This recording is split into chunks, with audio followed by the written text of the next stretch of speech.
Welcome to Trading an Edge, the podcast, where we decode the psychology, mindset, and system of elite trading. Today, we're diving deep into a concept that really flips traditional trading on its head. Absolutely. We're exploring a transformative shift in trading philosophy, moving away from prediction towards presence. This is all about trading with intention. It really reveals why the very best traders, they don't actually forecast the market. Instead, they align with it. And that brings us straight to a really disruptive truth, doesn't it? It's kind of our rule one for today. It is. Go ahead. Okay, so here it is. Most traders are obsessed with predicting the market, but mastery begins when you stop guessing and start being present. The goal isn't to be right, it's to be intentional. That's the Curated. And our mission for you, the listener, during this deep dive is to analyze why this works. Why do the top performers focus on aligning, on controlling the one thing they truly can control? Which is their own presence, their own state of mind during execution. Exactly. Their presence. So let's start with the philosophy behind this. Intentional trading. It's a pretty fundamental shift, wouldn't you say, moving away from, well, prediction-based gambling, really. It absolutely is. It moves you towards presence-based execution, conscious action. It acknowledges that, look, outcomes are always going to be uncertain. Right. But the quality of your process, that's entirely within your grasp. And that's where Rule 2 comes in, defining that core contrast. Yes. Intention is basically the bridge between all that market chaos and your own personal clarity. You see, predictive trading, it's reactive. It's often driven by fear, by ego. Constantly asking, am I right? Am I wrong? Precisely. Whereas intentional trading is proactive.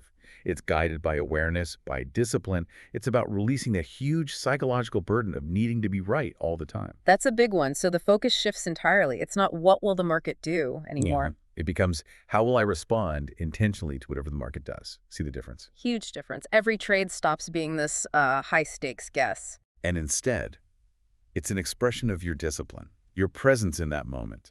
I love the metaphor our sources use here, Rule 3. It makes it really visceral. Ah, yes, the sailing analogy. Trading without intention is like being out on the ocean without a compass.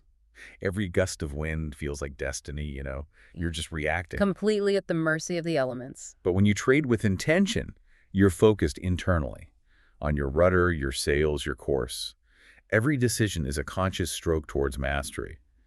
You acknowledge the wind, the waves, but you steer your own ship. That internal focus that really leads us to this idea of process as the product. Crucial concept, because if you only focus on the P&L, the profit and loss, you're tying your emotional state to pure randomness. That's a recipe for disaster. the fastest way to derail your discipline. So the primary value becomes the quality of your execution itself, not the dollars and cents outcome of that single trade. And this isn't just theory. You mentioned some data. Yeah, our sources suggest traders who consciously measure their execution quality, they often report a significant drop, like maybe 20%, in really destructive emotional behaviors. Think revenge trading pretty quickly, like within the first month. Wow. Okay. So there's a direct link between that mental alignment and avoiding those big P&L swings caused by emotion. Absolutely. So you have to cultivate this mindset. Yep. Success is measured by how well you stick to your process. Good process naturally leads to better outcomes over time. Maximum execution quality. That's the goal. It really is the only sustainable edge when everyone has access to the same market data. Your consistent execution quality, born from intentional presence, that's proprietary. Okay, the philosophy makes sense, but changing behavior, that needs concrete steps. How do we actually drill this into a daily routine? Let's get practical. Right. This is where we need specific frameworks, daily practices. It's the 5-step guide to building that intentional presence. Rule 5 in our deep dive. Step 1, morning intention setting. And this is more than just looking at charts, isn't it? Oh, much deeper. You consciously define your internal purpose before the trading session even starts.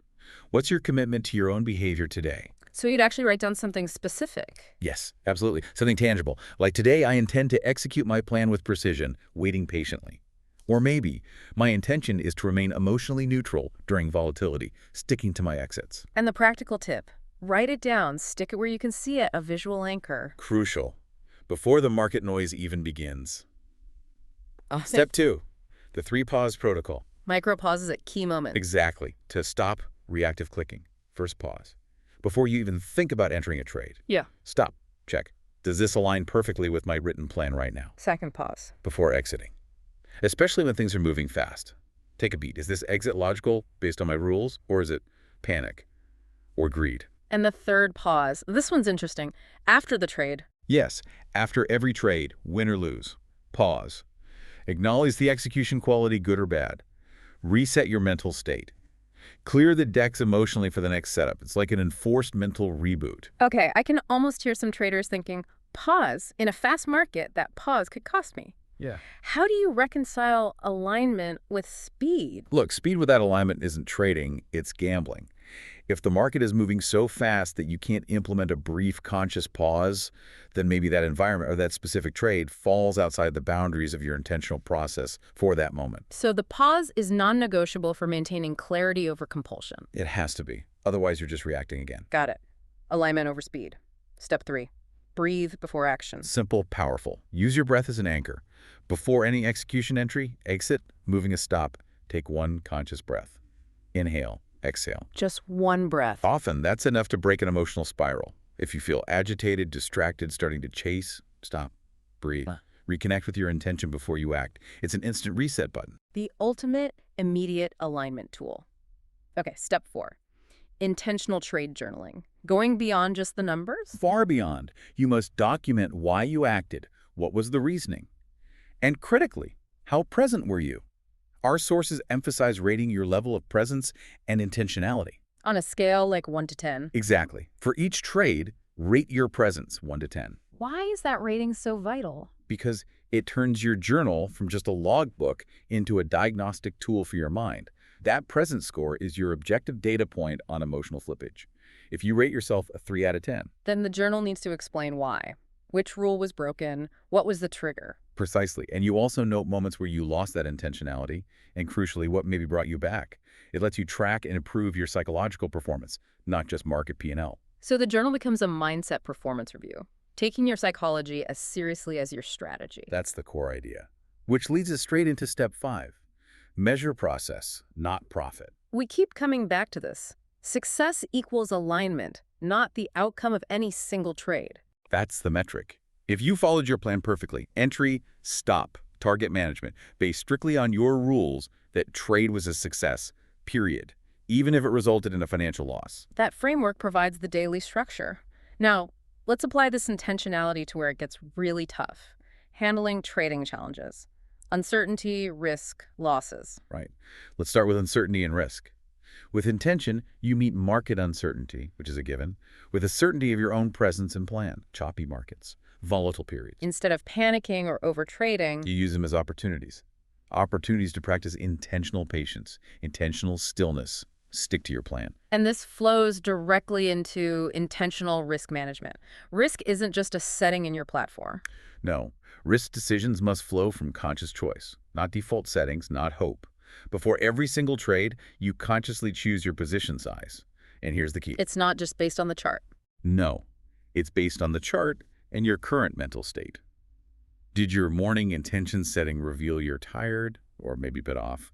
Did you just log a trade with a low presence score? If yes, then intention dictates. You automatically size down, maybe even sit out, regardless of how perfect that setup looks on the screen. You're protecting your capital from your own potential emotional vulnerability in that moment.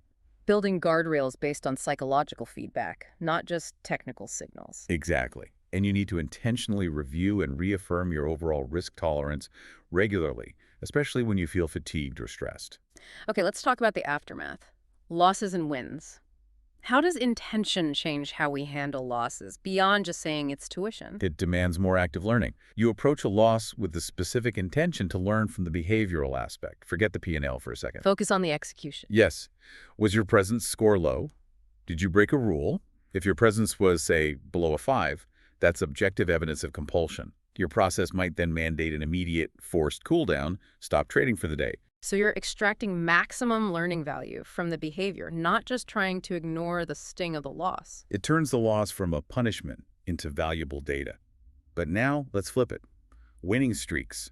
Ego kicks in. Success can be just as dangerous, right? Maybe even more so. Absolutely.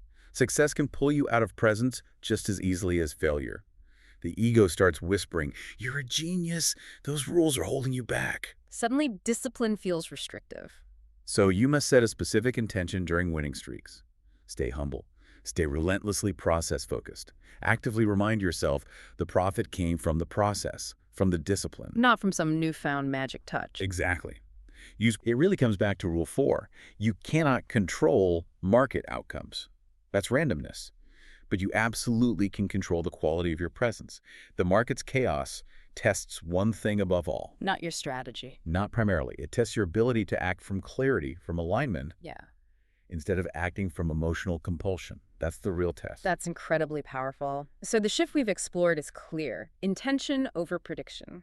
Process over P&L. If you take one thing away, make it that redefinition of success. And that leads us to the final provocation, Rule 6. Something for you to really consider and apply.